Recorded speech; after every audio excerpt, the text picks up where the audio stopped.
이번 시간에는 유조선의 선체 구조에 대해서 수업을 진행하겠습니다.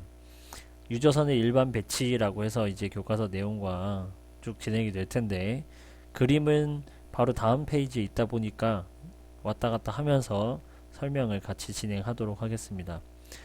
유조선은 일반적으로 기관실을 선미에 배치한다 라고 되어 있죠. 기관실을 어디에? 선미에 배치한다라고 했습니다. 선체 구조 시간에 선박 구조 시간에 2학년 때 선생님이 설명했었던 것 중에 하나가 선미기관선, 중앙기관선, 반선미기관선이라고 하는 내용을 설명했었을 건데 그때 기억하는지 모르겠어요. 기관실을 선미에 배치한다는 것은 결국에는 그때 당시에 설명했던 걸로 보면 선미기관선이 되겠죠. 선미기관선. 복습하는 차원에서 간단하게 이야기를 하자면 선미기관선의 특징에는 무엇이 있었다? 첫 번째로 기관실, 즉 엔진 효율이 좋을 수가 있었다라는 거죠. 왜냐하면 프로펠러와 기관실이 가까이 있었기 때문에.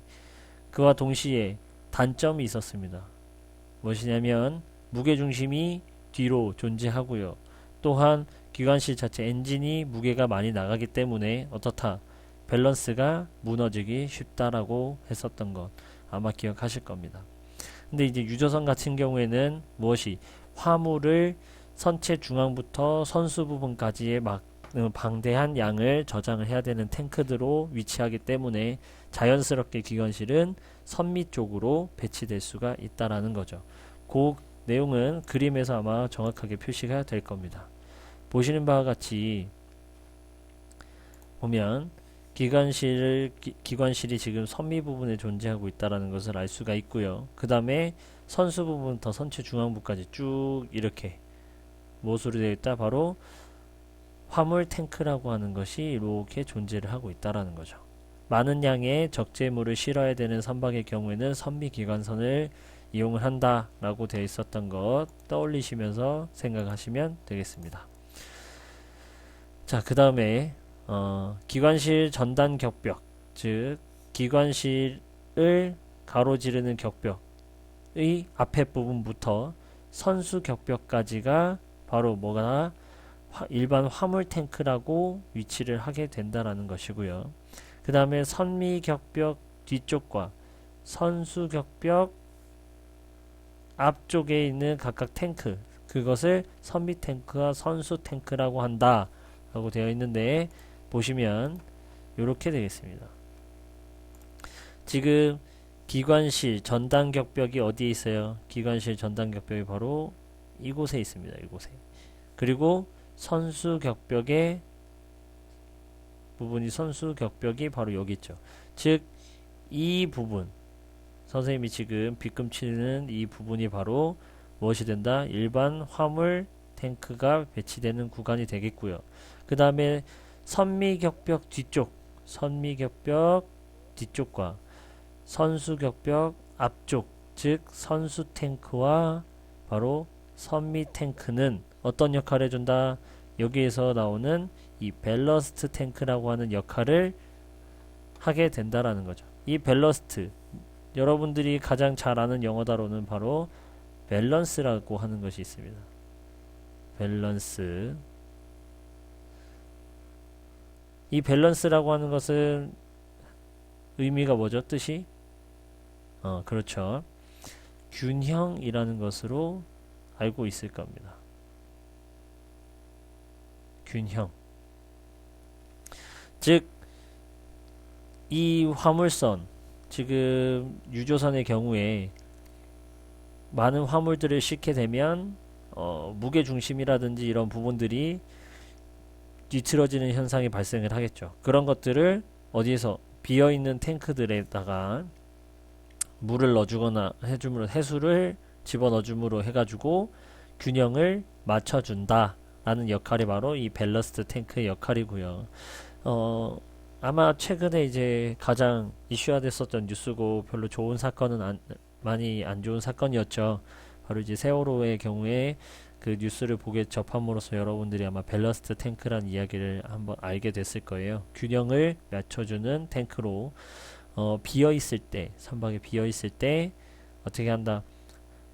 물을 채워줌으로써 흔들리지 않게 무게중심이 너무 위로 올라가서 보건력에 떨어지지 않게끔 만들어주기 위한 역할이 바로 이 밸러스트 탱크의 역할이라고 보시면 되겠습니다. 아시겠죠? 자, 그래서 위로 다시 그 다음에 이제 선미 탱크와 선수 탱크를 두어 밸러스트 탱크로 이용한다 라고 되어 있었던 그 내용이 바로 방금 전에 설명했었던 내용이고요. 화물 탱크 구역에도 다수 밸러스트 탱크를 설치하여 공선일 때 선박의 흘수와 트림을 조정한다 라고 되어 있습니다. 여기에서 이제 흘수라고 하는 것과 트림이라고 하는 것을 설명을 해줘야 되는데, 흘수선이라고 하는 것은 뭐예요? 글씨가 이제 조금 이상하게 적혔는데, 흘수라고 하는 것은 배가 잠겨서 해수면이 닿는 부분의 높이를 갖다가 바로 흘수라고 하고요. 트림이라고 하는 것은 뭐예요? 즉 균형, 뒤틀어지는 형태, 즉 기울어지는 형태를 바로잡아주기 위한 역할이 바로 이제 트림이기 때문에 그 트림과 흘수를 조정함으로써 밸러스트 탱크가 가장 큰 역할을 한다라는 겁니다. 이 밸러스트 탱크. 자, 거주구라고 하는 것은 우리가 알고 있다시피 사람들이 머무는 곳이 되겠고요. 기관실의 출입이 편해야 되기 때문에 바로 기관실 상부에 둔다라고 합니다. 기관실 상부가 바로 여기가 되겠죠. 여기 그림에 보면 바로 거주부라고 하는 것이 어디에 있다? 기관실 위에 존재한다라는 것을 볼 수가 있습니다. 자, 그 다음 화물유 또는 연료유 탱크벽이 거주구와 직접 인접할 경우에는 무엇을 설치한다?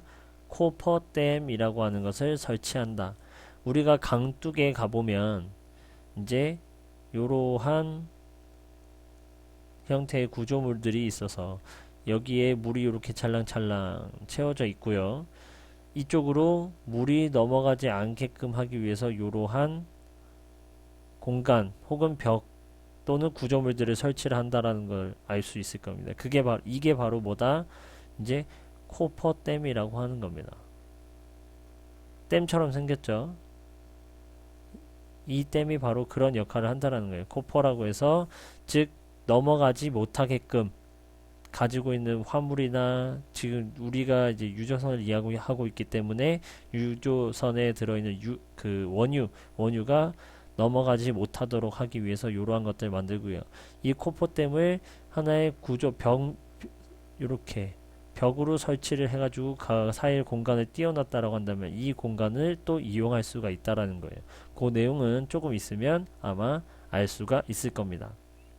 그래서 여기에는 코퍼댐은 두 구획 사이의 유밀성을 확실하게 두는 것으로 청수 탱크와 유류 탱크 사이에도 설치한다.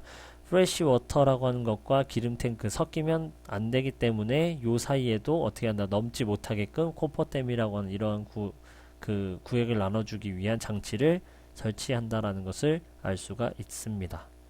되겠죠? 자, 그래서 짧게 설명하고요. 그 다음 바로 진행하는 것은 다음 파트 영상으로 설명하도록 하겠습니다.